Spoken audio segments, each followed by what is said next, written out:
And the arms of the cross reach out into the church and the world around to support the common life of humankind, reaching into every place where strangers dwell.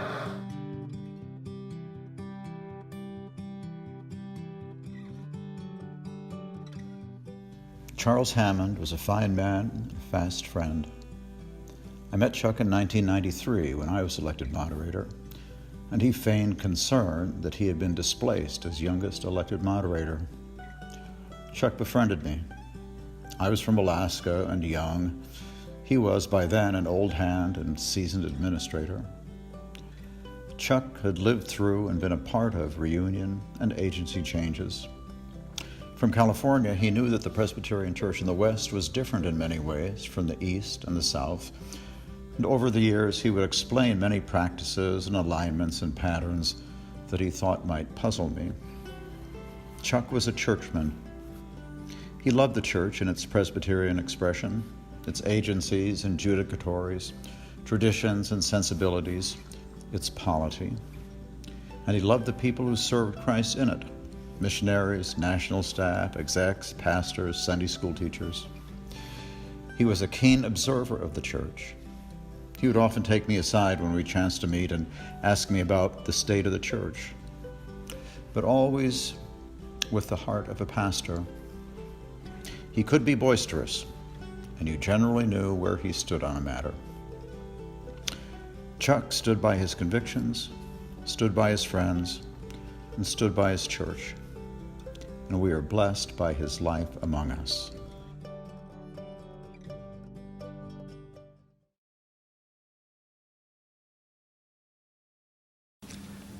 I'm a candidate for moderator because I am convinced that this church of my parents, this church of my children, faces greater challenges and has greater needs than it has ever known, and you and I are simply called to respond.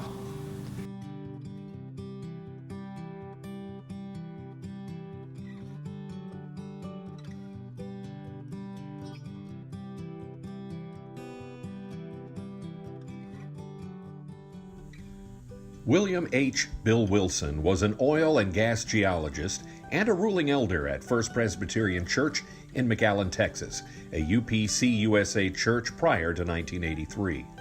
Bill's experiences at the McAllen Church and at his PCUS-affiliated childhood congregation in Oklahoma, United Presbyterian Church in McAllister, Oklahoma, enhanced his candidacy for 1985 GA Moderator of the PCUSA, reunited just 2 years before. Bill grew up close to the Mexican border and supported the sanctuary movement for political refugees from Central and South America. He urged the PCUSA to embrace our neighbors who speak another tongue. His moderator travel included visits to congregations that were considering leaving the PCUSA under the Article 13 reunion provision. Bill helped persuade the majority to remain. He spoke in over 125 cities and towns before passing the gavel to Ben Weir in 1986. Of those whirlwind days moderating plenary sessions at the 1985 GA, Bill joked in his Moderator Memoirs that he recollected very little because it was presented with much fanfare. He said, "I do remember the assembly adopted the official seal of our reunited church."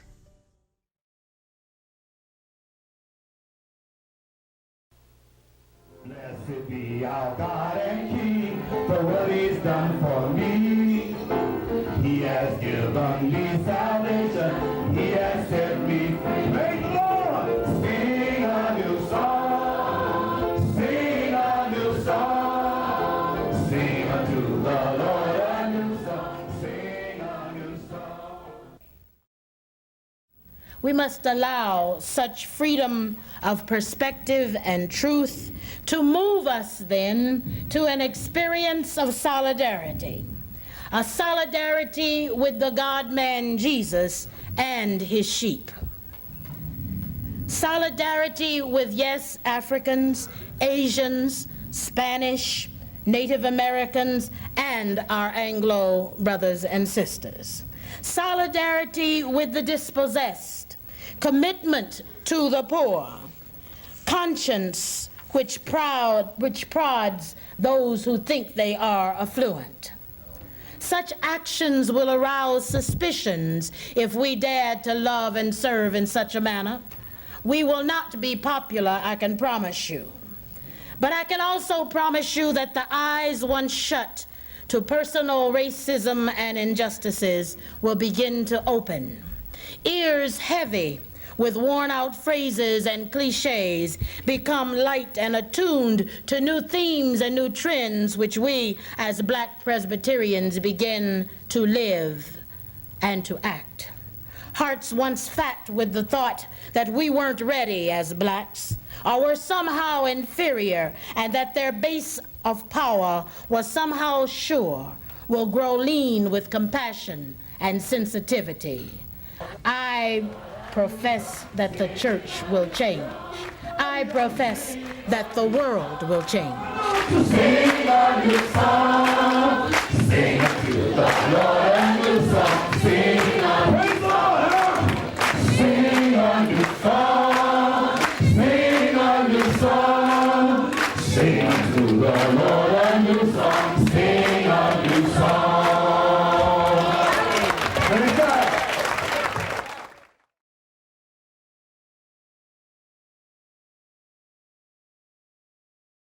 I therefore declare that Marj Carpenter is duly elected to the office of the moderator of the 207th General Assembly and request that former moderator David Dobler please escort your new moderator to the platform.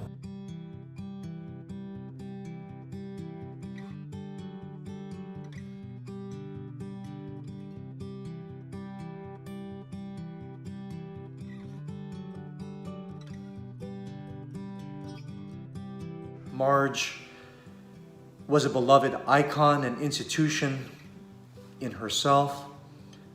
She was a living legend, and she was one who was such a beloved member of the Presbyterian family.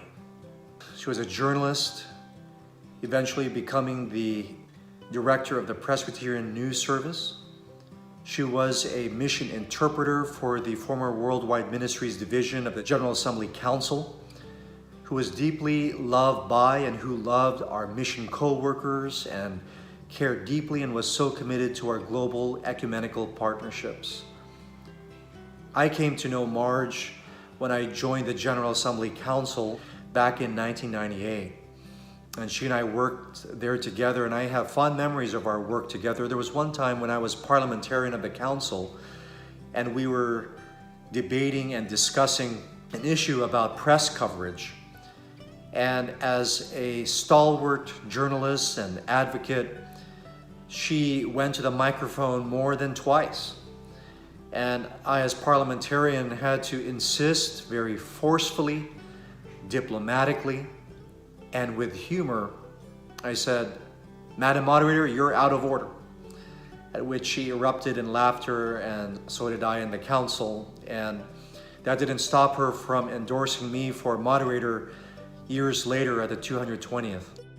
As former moderators, we collaborated on several things, on several common statements, on one dealing with continued funding for our global mission partners. We worked on one in the aftermath of the Charlottesville riot, and more recently, a handful of us moderators working with a committee on the Office of the General Assembly and our stated clerk on social justice issues coming before the 224th General Assembly. Marj will be missed. We give thanks to God for her legacy, for her witness, and we offer prayers for her family. We know that she'll be keeping heaven laughing with her wit and her sense of humor.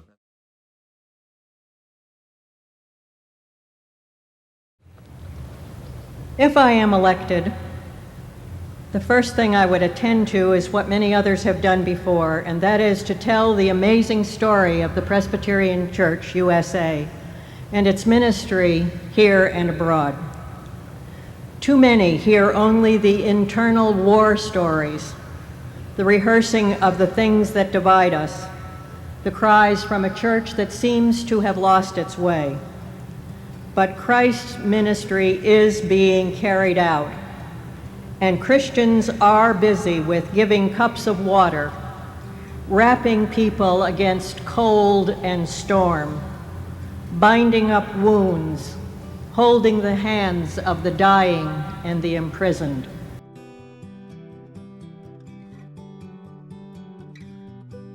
Freda Gardner was the first woman to have a regular faculty appointment at Princeton Seminary. She was the only woman on the faculty for 9 years and the first woman tenured by the seminary. She organized and co-taught with me the first course at the seminary on women. She was a tireless advocate for racial justice, women, church educators, and the then closeted LGBTQ community. She served as professor of Christian education for 31 years. President McCord referred to her as the conscience of the faculty. After Freda retired, she was persuaded to run for moderator. It took some doing. She agreed only when friends convinced her that her candidacy would promote the recognition of women leaders and Christian educators. Colleagues in Princeton and from the Association of Presbyterian Church Educators organized her campaign, though she refused to call it that.